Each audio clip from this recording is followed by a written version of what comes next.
Well, hello YouTubers, and welcome back to the Holtzmichel channel and the second episode of Discombobulating the Lathe. Today we're going to take a look at how this tool works that we made in the last episode here. Let's see, where did I put it? Right here. This driving center. In the meantime, I've hardened the blades on it. When I was using it, somehow or another, the workpiece created such an amount of resistance that it bent the dogs back a little bit, so they had to be hardened. I knew that they'd probably bend eventually, but I just didn't think it'd be that fast. But anyway, this is the camera that I recorded this footage on, so I'm going to be looking at the screen here and narrating the segments prior to. So anyway, in this first segment, we're going to put this thing in the chuck and tighten her down and then center up the workpiece. So here we go with that.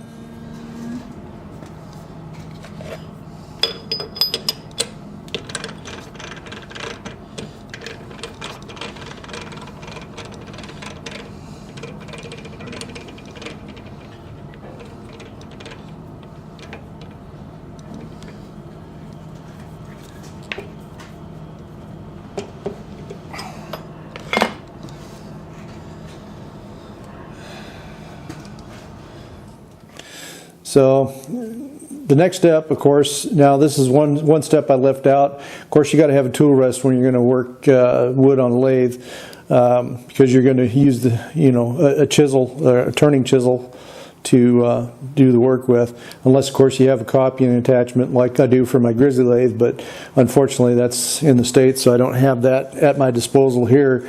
So anyway, what we're going to do is, what I did is I found a piece of just ordinary old round stock that was flipping, just kicking around the shop, and welded it to a piece of flat stock and then stuck it in a tool holder and then put it on the tool post of the lathe. So that's that right here.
Now, the neat thing about using a tool post this way is you can turn your, just like you can on a regular wood lathe, you can turn that tool rest. Of course, its index is on this type of tool post, but you can turn it to however you need it. So what we're going to do here with this today is turn a double tapered, like a pin.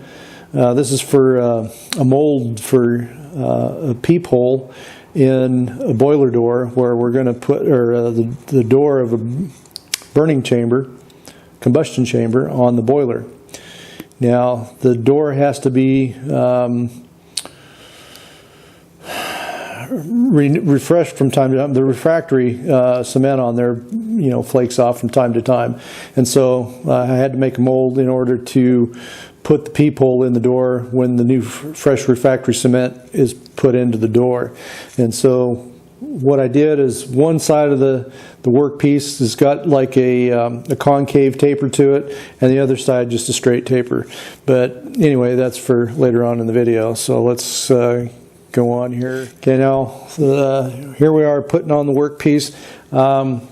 You kind of go over diagonals on the corners.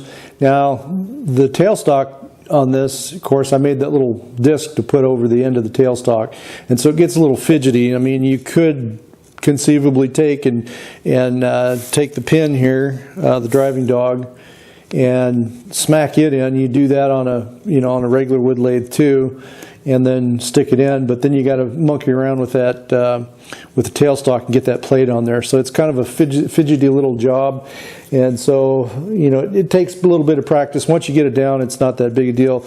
But what I did before I actually put the plate on there, and I was fiddling around with it trying to get it on there, and then finally what I did is I set the little end disc down and just ran the tailstock, the nose of the tailstock, into the workpiece in order to establish a small entry point, so that way if you're close on center, you can pick it up. When you apply pressure on the tailstock, the hole that's already there, you don't want to go in too far, to split, so far as to split the wood, but just far enough to where when you get the tip of the live center in the hole, you can tighten it up and it'll just follow right up on there, and Bob's your uncle. So here's how we get that. Now, I didn't have quite the camera angle, so you can't quite see the center, so I do apologize for that, but anyway, here's that.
Okay, so the next step, of course, is then applying the pressure to it. And so what you're going to do with the tailstock is put enough pressure on there to where the work is forced into the dogs and can't slip on that center anymore.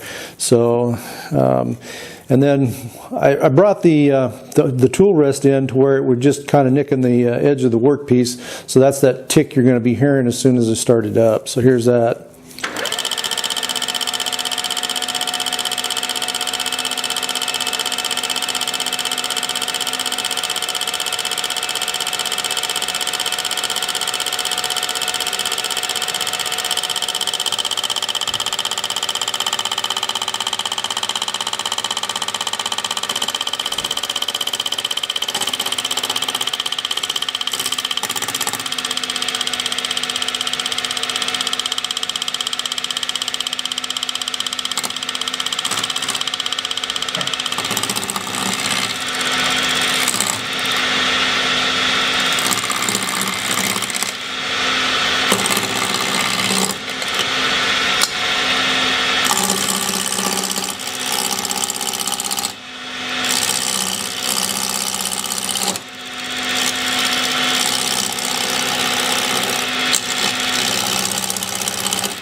So the next step, of course, is just getting the thing rounded up a little bit, trued up to where you can kind of lay into it.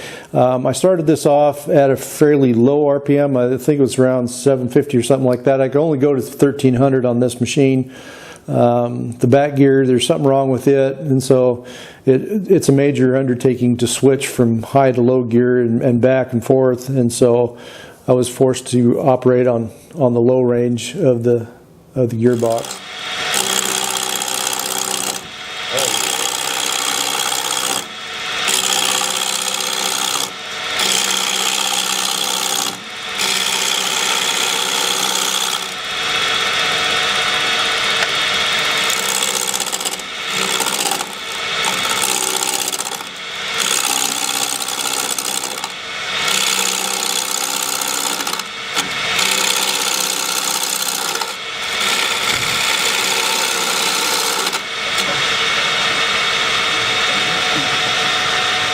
So once I had this thing rounded up, then I bumped up the RPMs to 1300, and of course it's still too slow for wood. You got to keep in mind you're going to be spinning wood at a much higher RPM than you are steel, so you got to have a machine that can go up to probably 3,000 to 4,000 RPMs.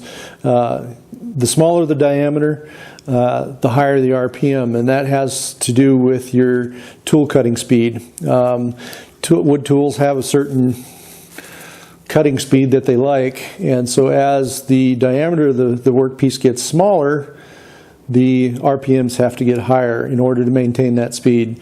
But this being a metal lathe, you know, it's not perfect. It'll do the job.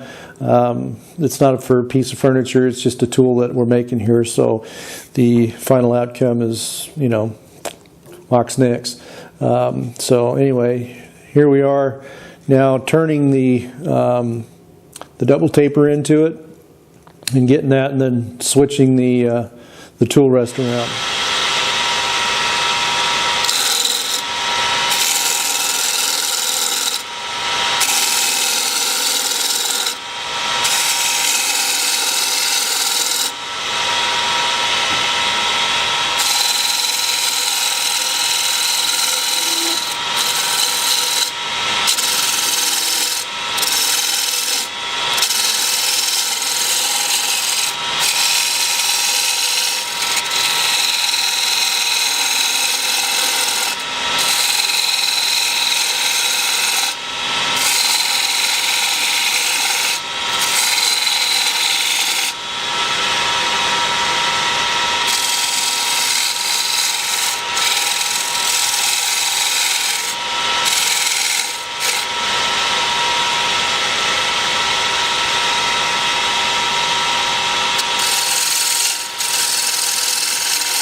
Now that's all done up, and then yeah, the final thing was taking a little piece of emery cloth.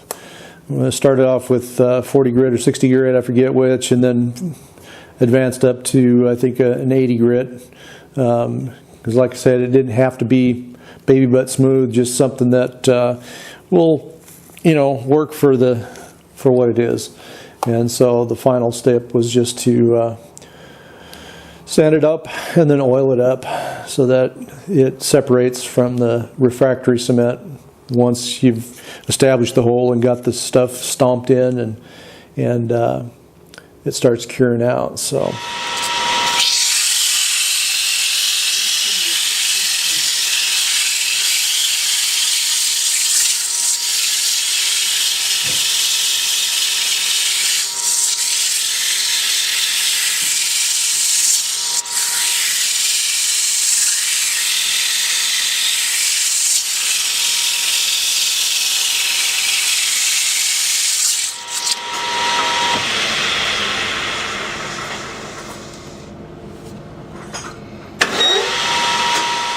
Anyway, YouTubers, that's a wrap for this episode of discombobulating the lathe. I hope this kind of gives you guys out there that have metal lathes an idea of what you can do with the thing. Granted, again, it's not perfect, and you may have to construct your tool rest a little differently than I did mine. I should have moved the bar over. I centered it on there, and that wasn't quite the thing to do. I should have offset it a little bit so I had some more room. I had to run the carriage all the way back up against the tailstock, and I ran the tailstock out, you know, as far as I dared on that small machine in order to be able to run the tailstock or the carriage back and get some more travel out of that tool rest. You know, like I said, it could have been a little different.